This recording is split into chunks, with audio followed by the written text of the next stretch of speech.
Northwest Bus Sales.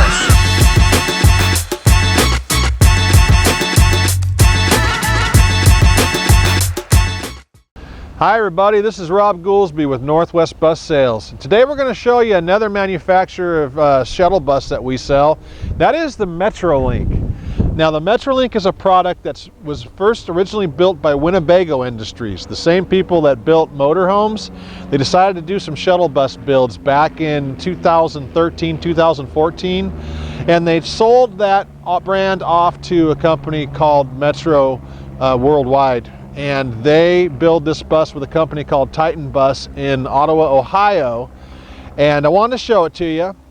This is a 2021 model E450 series. Metrolink only builds on the E450 chassis. The bus is a little bit more money than a standard shuttle bus. It's about 10%, maybe 15%, but there's a few added features. The first one again is that the bus has the E450 chassis on a 12-2 platform. E450 chassis is a heavier duty chassis, so it costs more money. That's one of the reasons it's a little bit more. It also has this one-piece fiberglass roof, and they're the only manufacturer in the business to have this. So there's no seams in it. It's a giant cap that just basically goes right on top of the body once all of the walls are manufactured. So you'll basically have this thing framed like you did a house. You'd have all the side walls, and then you drop a top on it like a roof. That's how they build this bus, and that has some expense with it as well. Makes the bus cost a little bit more to build. It's got all gel coat composite fiberglass sidewalls. If you see some other bus manufacturers, you'll see a seam here with some aluminum body, and then some aluminum body here. This is all fiberglass gel coat like you see on a boat hull. So it's 5/16 thick, adds expense. These windows, these are standard windows on this vehicle. These are called bonded windows. So instead of a framed aluminum window with sliders at the top, these are bonded to the body, and they have a more sharper look to them, and they cost more money to do. But these are all standard features on this Metrolink. And if you want to go inside here, I'll show you the inside a little bit more at the Stepwell.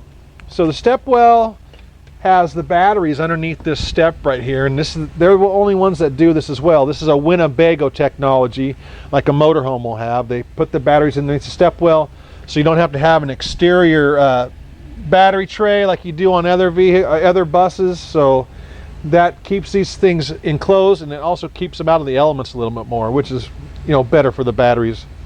The floor, the standard floor underneath that flooring is a 3/4 inch tongue and groove plywood. Tongue and groove plywood works better than just square edge plywood in these bus builds because the pieces interseal each other and they lock. So you don't have the square edges moving like this over time. So that is also a bigger expense on this bus, and plus it's 3/4 inch versus standard buses are 1/2 to 5/8 of an inch. So there's another added feature that's standard on this bus to increase the cost. The driver cockpit area on this bus, that OEM seat is more money than a standard shuttle bus. The seat costs more in this bus because it's a Ford OEM product versus what some other manufacturers will put in there, maybe a Friedman or something else that's less expensive.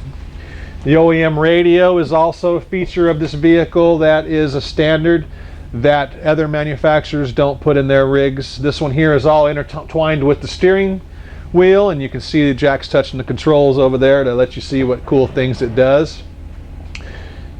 And you'll also notice all of the controls here are all in one place. You got what's this one, Jack? USB-C. USB-C, and you got a regular USB there. You have traction control system, SIG glider adapter. The hazards are here. And this is your cooling system controls and your heating system controls for the dash and for the rear air conditioner unit. This unit comes with a larger AC than some of the standard vehicles you'll see that are a little bit less money as well. Now if you look right there where Jack's showing now, that is the control module for all of the controls. For the door, you just hit the button one time and the door closes. A lot of other shuttle buses just have toggle switches. You're probably familiar with them if you've been looking at buses. These are all light up controls, and they are really cool, and they're expandable. If we had reason to put other things in there, we got space to do it, and we can even actually add another set above here if we had multiple controls needed for different things. So there's some things about this bus that you can see are a little bit different than some of the other brands we have out there. You'll see right here this camera. This camera has a reverse feature that lights up with a backup camera, and Jack, put your foot on the brake and show them.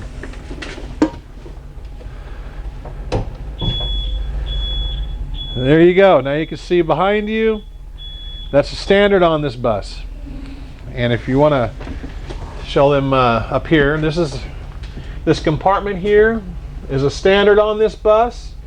And this one here has a spot in it for a destination sign, but if you didn't want that sign, you would just have a full compartment here. Lots of storage up here. You can hold weights. You put your triangles up here, first aid kits, you know, whatever you need. If you had wheelchair securements, you could put them up there as well.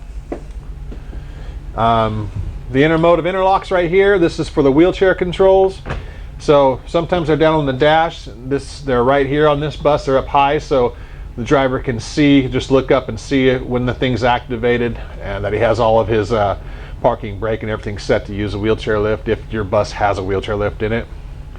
And this is the main control board right here. This is everything electric that goes through the body build, comes into here and then is distributed throughout. And if you look on here, you can see the wires.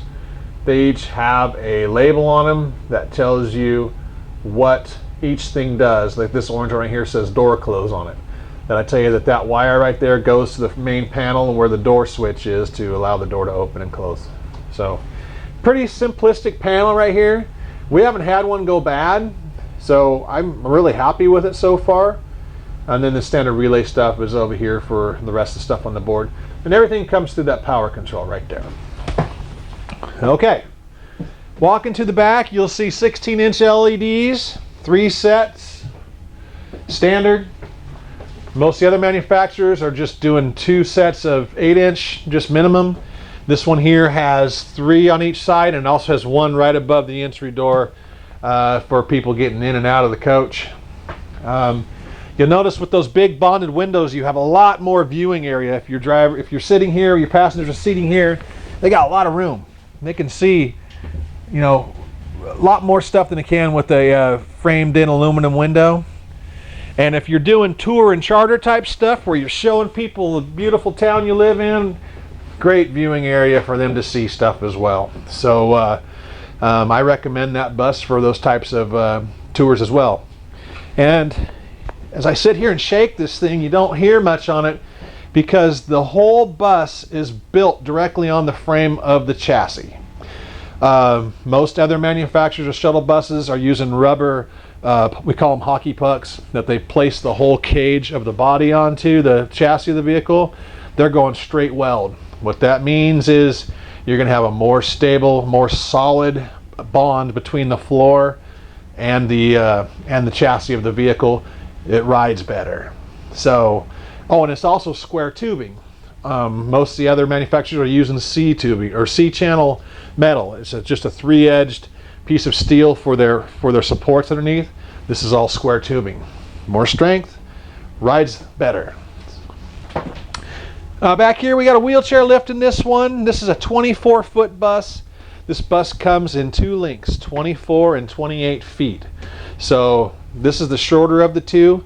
This has a wheelchair place here. It has 12 ambulatory seats, and it has 2 fold down flips right here in the back. So if you're not using a wheelchair, you can still fit 14 in it and still be at maximum under CDL capacity.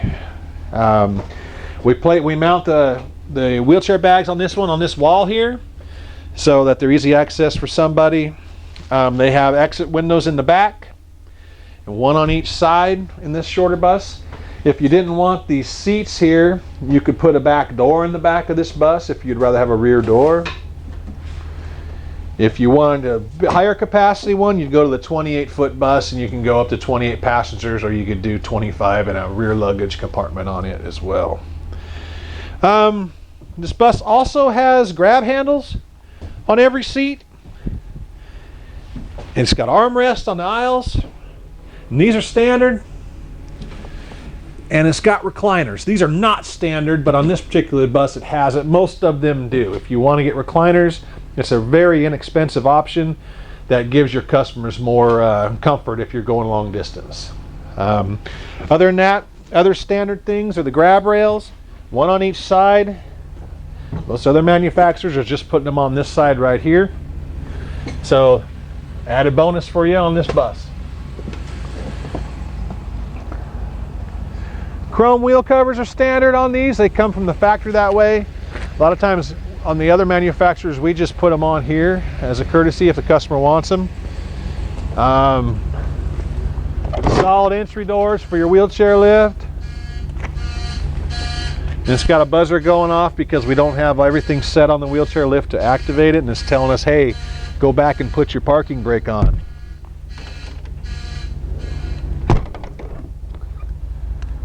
All LEDs on the back. You'll see that this bus here has LED left hand, right hand. It's got ambers. It's got a rear brake light on it, third brake light.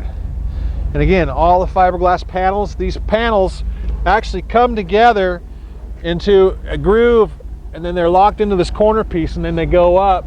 And when the cap's put on, they caulk that inside down on the lower side right there, and it's done. They don't have to worry about anything on the top side. Other than that, with that 7.3 liter Ford motor that comes in this 2021 chassis, this thing runs really good. So if you're looking at shuttles, if you've got a little flexibility on your price, maybe this one here might be a better option for you than trying to get the cheapest thing out there. I'm not saying those are bad options either, but you have choices when it comes to buses. And you know where to find us, www.nwbus.com. Thank you very much for your time.